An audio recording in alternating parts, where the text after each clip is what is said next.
organized and not be scatterbrained. So I'm using PowerPoint to try to see if I can get everything that I'm trying to say out without stumbling or going too many times. So pretty much I'm going to cover all the stuff that changed in the 4.16 release of the Toolkit. First change is the actual modification to the PC Hero object on the C++ and the Blueprint side. That's it gives you the ability to easily be able to use your own custom blueprints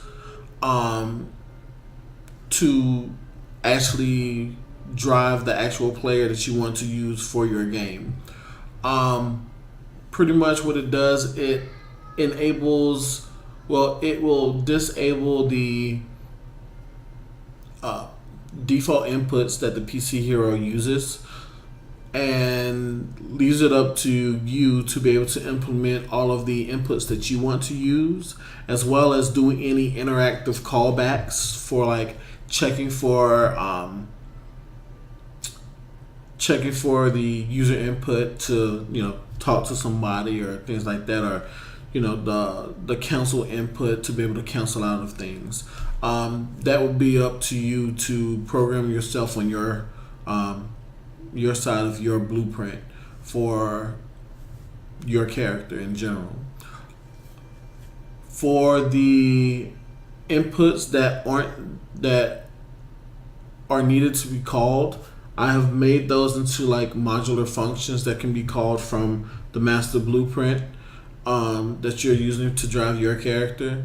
So if you need to interact with an object, if you want to activate the hoverboard or whatever you need from the PC Hero specific side, you should be able to call a function and be able to handle that.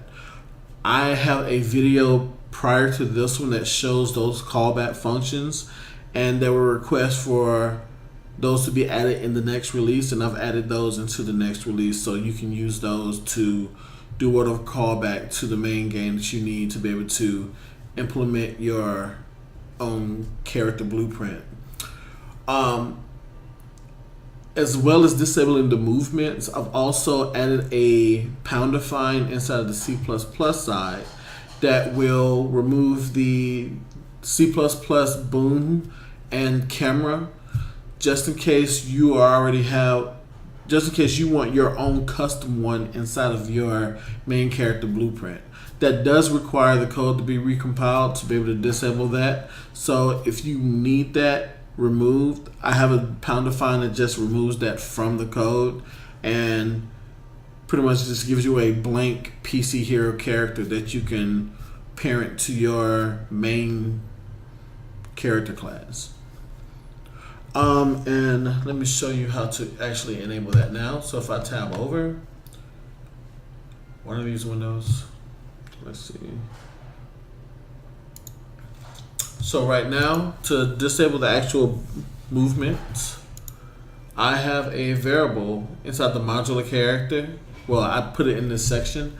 There's just disable CPP movement, which both disables the C++ side of handling input movements, as well as disable anything inside of the master blueprint that handles movement, which includes things like activating sprint and things like that could be triggered by your actual inputs. And I've also put a information here to tell what I've done, what's collapsed, what changing this will actually do. And hopefully that helps some people in what they're trying to do to modify the system and create it and make it their own, pretty much. And then as for the C++ side, if I go over here, we have the variable here for defined for the movement disable, and we also have this section right here. When this is pretty much commented out up at the top, if you just comment this out, this will now disable the creation of the camera as well as the arm, so that way it does not show up in the blueprint side. So now you can parent this class without having any kind of duplicate objects like the camera or the arm, and you can just make it more of your own. Let's see. I'll go back here. Another change that I added was the ability to use the event flow with the sequencer. Before, I just had it with the Matinee because sequencer had just came out and there wasn't enough information for me to actually utilize that as well. But the more and more I kept looking at it, and especially since Matinee is legacy now, I wanted to go in and try to see what would be needed to get this working. In the end, I found it to be more structured than I thought it would be, to be able to program the stops and starts like I did in Matinee, and it's actually easier to do these start and stops for sequencer to be able to get my seamless scene running, as well as activate event flows in the middle of that for dialogue and things like that.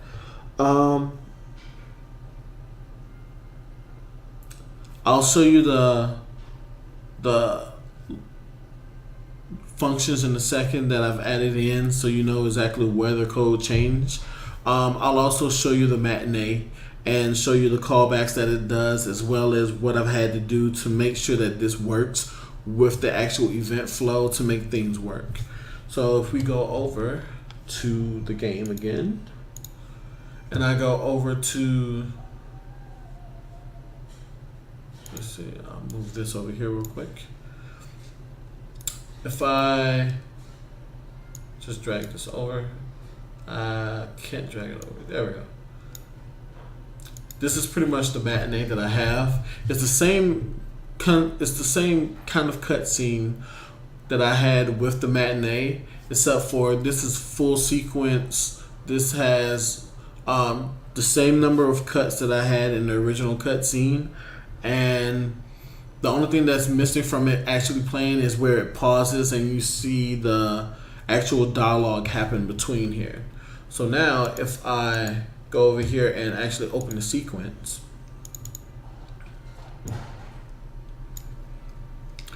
one thing that I had to do was I had to make sure that I animated the animation mode, because the custom cutscene actor that I'm using, if you don't know already, the cutscene actor is used for Matinee and now sequencer to be able to dynamically load whatever your character or actor's current equipment set is. So if for some reason you update your equipment and you look different, the cutscene actor is used to load that information in at the start of a movie or cutscene, so that way you can have continuity with your characters and have them in the actual cutscene without trying to control a PC hero or some other kind of custom object. It's literally just a skeletal mesh that has information about your character that it loads, about your actor that it loads at the start of the movie, so that way it would be a one-to-one relationship between that actor and your actual character. So pretty much at the start, by default, the cutscene actor is in animation mode. If I click this, yeah, it's in animation blueprint mode. And I found out for this, you actually need it to be in custom mode, so it can override the animations and do what it needs to do when it's going through the sequencer. So at the start, I set it to custom, and then when we get to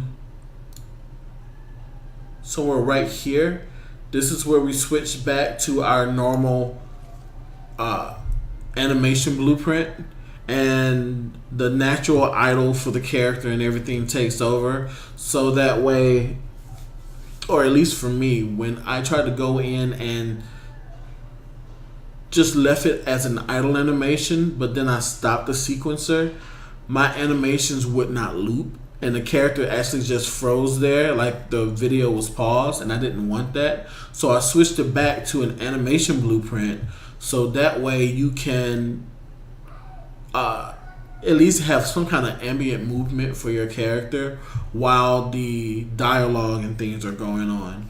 I'm going to try to see if maybe that was just a fluke with this environment. I'm going to try it in my actual game and see if I can get that to change. If so, then I may be able to come back here and make some kind of modifications so I don't have a weird go from this weird idle jump to this idle, because they're two different animations technically. And then also after the dialogue and things are done, it switches back to its other animation type and allows the cutscene to go through. And I'll play that for you real quick so you can see how it stops, the dialogue goes through, and it plays through. The other thing that I had to do was it uses the hidden in-game visibility, so you can show and hide things before and after a cutscene. The only thing I couldn't get to work was the pre-cutscene, so that way Tori and Mika right now were visible, even though in the animation I had it to where they were supposed to be set to invisible before the cutscene started, well, before the sequence started. So I had to just manually set those to default to hidden in the details panel, and then once the sequencer actually played, all the actors at the end of the sequence were actually properly hidden based on, the animation that was going on. Well, they were properly shown and hidden based on the sequence. Outside of that, I don't think I had to do anything crazy different than I've seen in the actual videos for sequencer to get it working. I meant to open this and show this as well. So if we go to the RPG system, over here for where we usually execute a matinee, I have a check in here to check to see if the matinee, quote unquote, that we're trying to play is either an actual matinee or a sequence scene.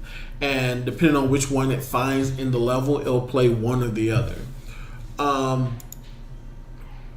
And for the callbacks, that's one other thing. Inside the actual sequencer, for the event callbacks, for the part where I had to pause the animation and things like that, I was just able to create a callback in the level and call the actual pause or stop callback that would pause and continue the event flow while the sequence was actually playing. I think that's pretty much it for the actual sequencer. Let me see if I can play this level real quick and I can show you it in action.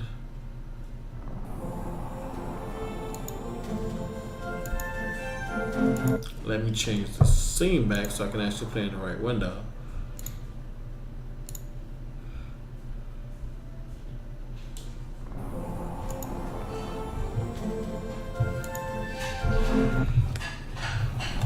So now that intro was still a matinee as before. Try to see if I can hurry through this little part of the dialogue.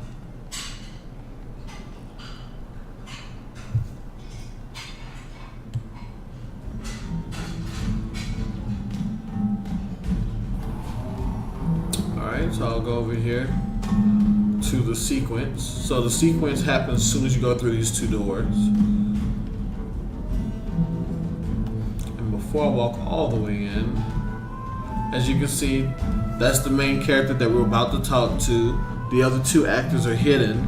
And then as soon as I go in, it should hide my characters and play the actual sequencer characters. Which, as I said before, they match up to whatever my current armor is set to. So now we're about to go through we're gonna pause the sequence, and start the actual event flow. So we go through the dialogues, and then at the end of the dialogue, a random NPC walks by, of course. At the end of the dialogue, we'll have the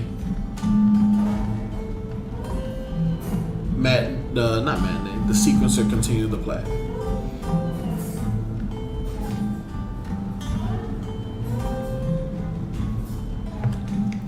So this should be the end of the sequence. It fades to black, horrible animation, and then this is another matinee that plays afterwards. This was an actual matinee, so you can go from a sequence to a matinee, however you have everything set up.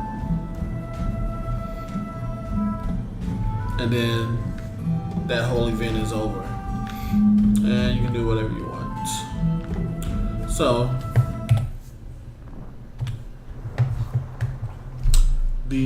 let's see, where am I?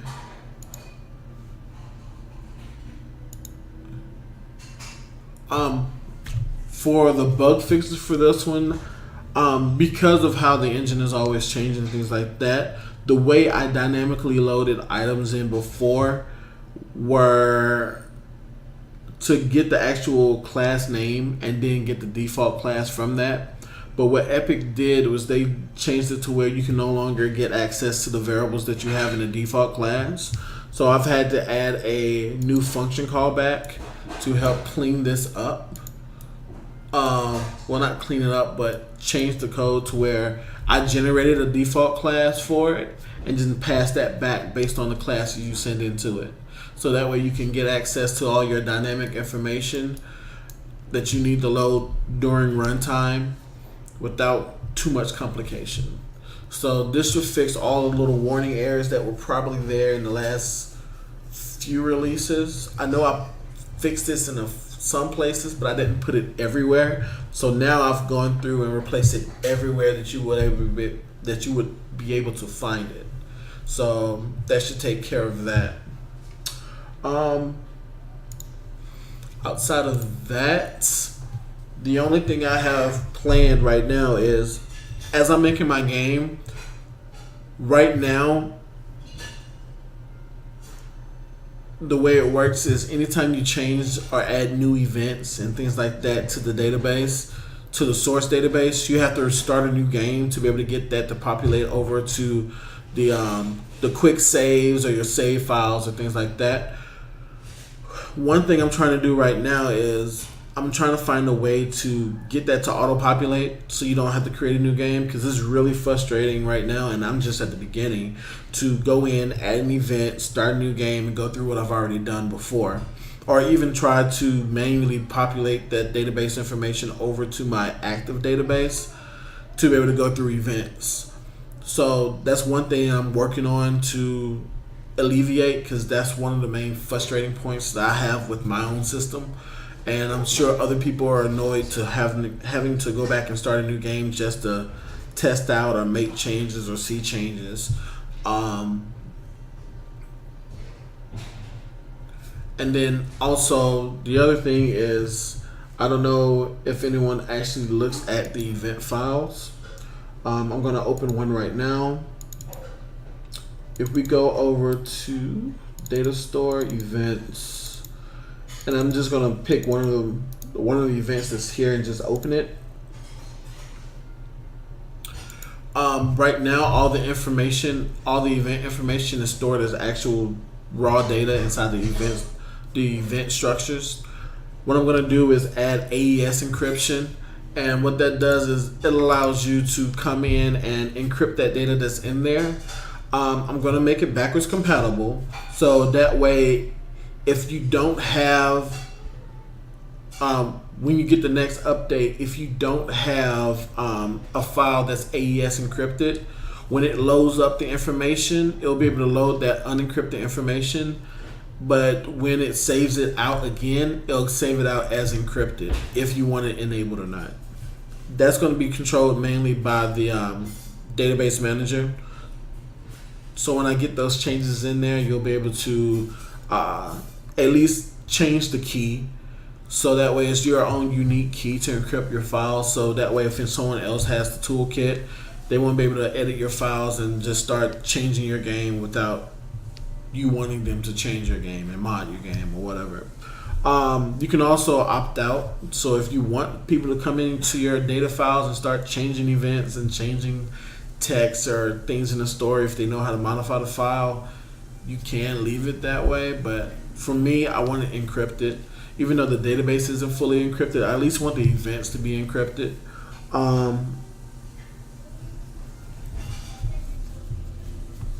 I think that's it for changes for right now. I get feedback and things like that every day. So